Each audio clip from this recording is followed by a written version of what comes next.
어제 살펴본 이사야서 13장에서 오늘 함께 살펴본 14장에 이르기까지 내용을 살펴보면 이 바벨론의 멸망에 대해서 언급하는 내용을 우리가 살펴보게 됩니다. 하나님께서 자기 백성들을 위하여 이 바벨론 멸망을 통해서 하나님께서 자기 백성들을 위하여 일하시는 분이심을 각인시켜 주시기 위해서 이러한 내용을 들려주고 있음을 우리는 13장, 14장의 말씀을 통해서 발견하게 됩니다. 오늘 우리가 살펴본 이 14장의 말씀을 좀 더 세밀하게 살펴보면 하나님께서는 이제 이 이스라엘 백성을 다시 자기 백성으로 택하실 것을 이야기하면서 이를 통해서 이제 이방 나라들이 이스라엘을 섬기게 될 것이다라는 약속의 말씀을 들려주고 계십니다. 또한 강대국 바벨론의 멸망에 대한 말씀을 들려주시면서 바벨론에 남아있던 이 이스라엘 백성들이 이제 하나님의 능력을 힘입어서 그동안 자신들을 억압하고 자신들을 다스렸던 그 바벨론을 이제 조롱하게 될 것이다 라는 말씀을 들려주고 계십니다. 바벨론은 이 메대에 의해서 이제 영원한 멸망을 당하는 그러한 비참한 존재가 될 것임을 오늘 본문의 말씀 속에서 우리에게 이야기하고 계십니다. 그리고 이후에 하나님의 심판의 도구로 사용되었던 이 아수르 그리고 이 블레셋 이들에 대한 언급을 하시면서 이들도 결국은 하나님의 심판을 당하게 될 것이다라는 약속의 말씀을 오늘 이 본문 14장의 말씀을 통해서 우리에게 이야기해 주시고 계십니다. 그렇다면 이러한 내용을 담고 있는 본문의 말씀이 우리에게 들려주고 있는 영적인 교훈은 과연 무엇일까요? 먼저 오늘 함께 살펴본 이사야서 14장은 이 말씀을 접하는 우리 모두에게 겸손한 마음 그리고 겸손한 삶을 지키며 나아갈 때 성도는 은혜로 간직하게 된다라고 우리에게 교훈하고 있습니다. 오늘 본문 4절과 5절 말씀입니다. 너는 바벨론 왕에 대하여 이 노래를 지어 이르기를 압제하던 자가 어찌 그리 그쳤으며 강포한 성이 어찌 그리 패하였는고 여호와께서 악인의 몽둥이와 통치자의 귤을 꺾으셨도다. 이 4절과 5절의 말씀을 통해서 우리는 이 장차 회복될 그 이스라엘이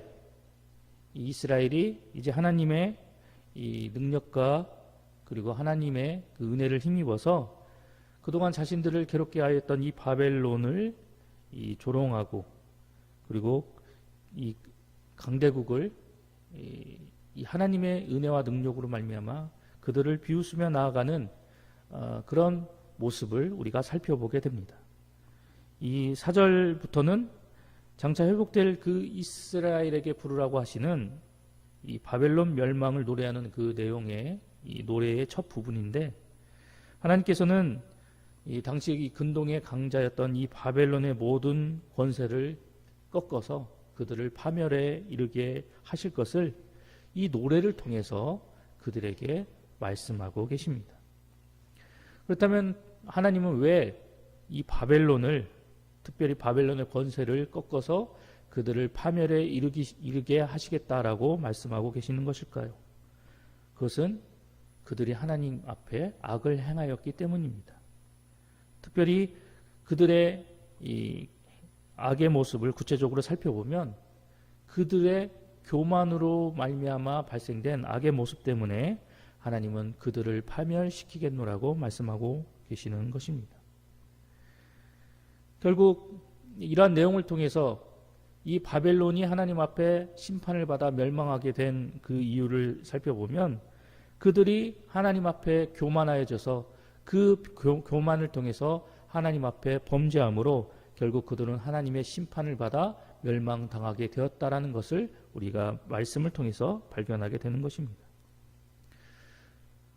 그렇다면 이 바벨론이 이 교만해지게 된 이유는 과연 무엇일까요?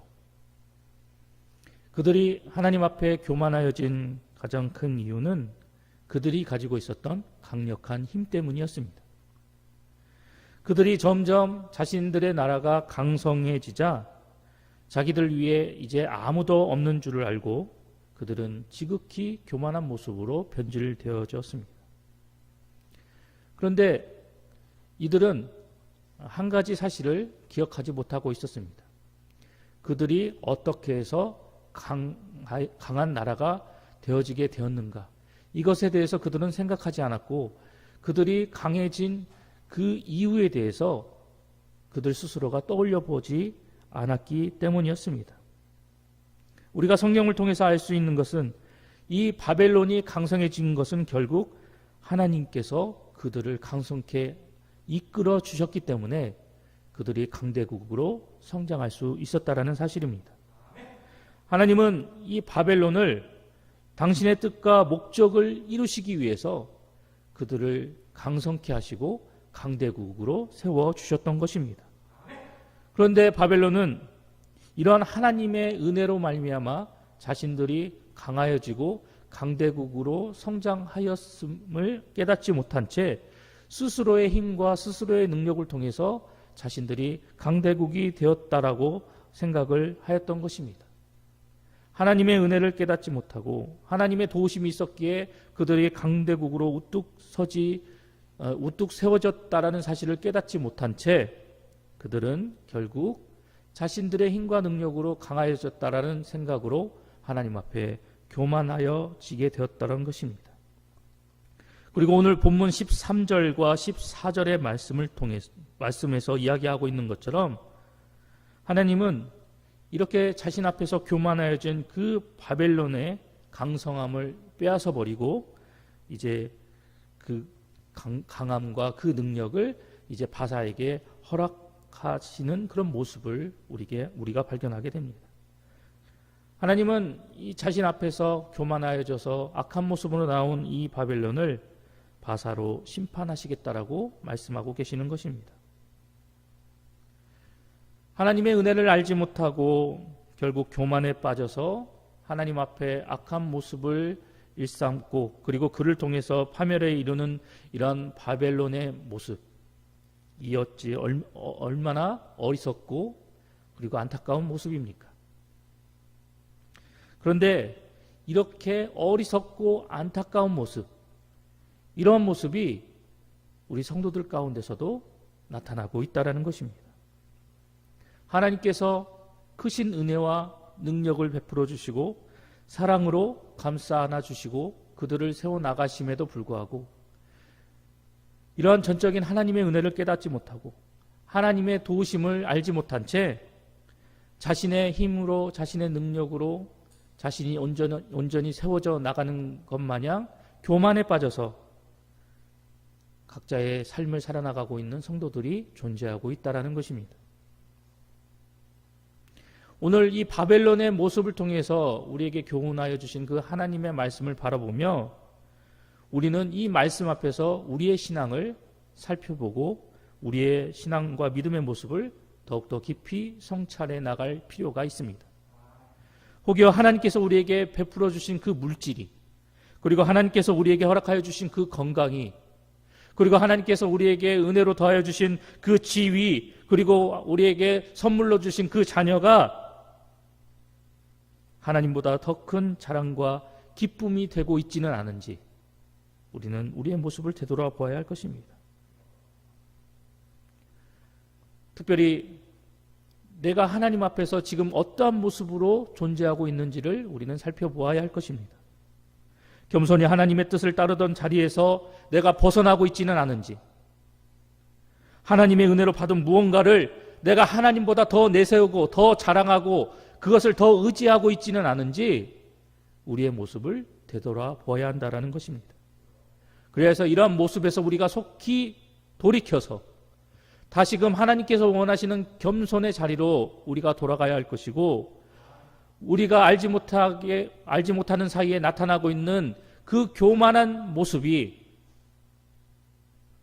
우리를 병들게 하고 있지는 않은지, 우리의 신앙을 썩어가게끔 만들고 있지는 않은지 다시 우리의 모습, 우리의 신앙과 우리의 믿음을 점검하여서 이 교만을 통해서 우리가 심판을 받고 멸망당하지 않도록 우리는 말씀의 거울에 우리를 늘 비추어서 하나님 앞에 겸손한 모습으로 나갈 필요가 있다는 것입니다. 특별히 오늘 본문의 말씀을 통해서 우리에게 말씀 들려주고 계시는 것처럼 하나님께서 베풀어 주신 그 은혜를 망각하고 오히려 교만해지고 그 교만을 통해서 범죄함으로 하나님 앞에 변질된 모습으로 나아감으로 인해서 결국 하나님의 심판의 문매를 맞게 되었던 이 바벨론의 모습을 우리는 반면교사 삼아서 더욱더 우리가 하나님 앞에 겸손한 모습으로 나아가는 성도가 될 수 있도록 우리가 각성하며 나아가야 할 것입니다. 그래야 해서 이런 모습을 통해서 내가 그동안 얼마나 하나님 앞에 크신 은혜와 사랑을 받은 존재였는지, 하나님께서 나를 얼마나 뜨겁게 사랑하고 계시는지 이런 모습을 깨달아서 나를 향한 그 하나님의 은혜와 사랑에 늘 감사하며 나아가는 성도가 되어야 할 것이고, 그리고 내가 받은 그 하나님의 은혜에 합당한 삶을 살아나가는 하늘 백성이 되어야 할 것입니다. 사도 바울은 고린도후서 3장 5절의 말씀을 통해서 다음과 같이 우리에게 교훈합니다.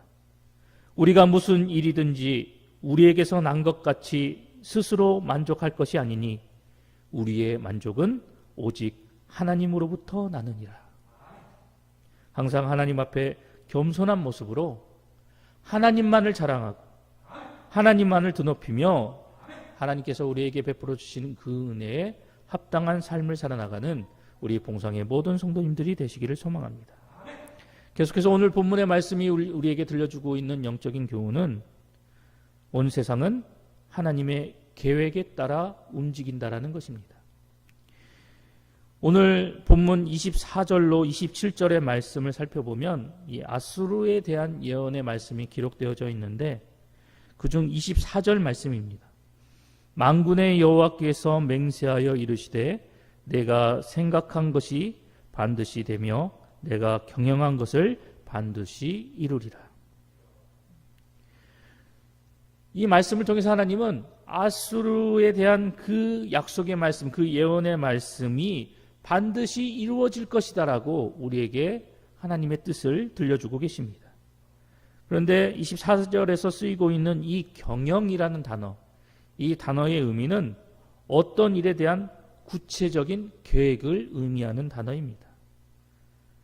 그래서 이런 의미를 통해서 24절의 말씀을 살펴본다면 아수르를 향한 하나님의 그 계획, 그 하나님의 구체적인 계획이 이제 반드시 이루어질 것이다라는 것을 우리가 깨닫게 됩니다. 그렇다면 아수르를 향한 하나님의 구체적인 계획은 무엇입니까? 그것에 대해서 25절의 말씀이 우리에게 이야기하고 있습니다.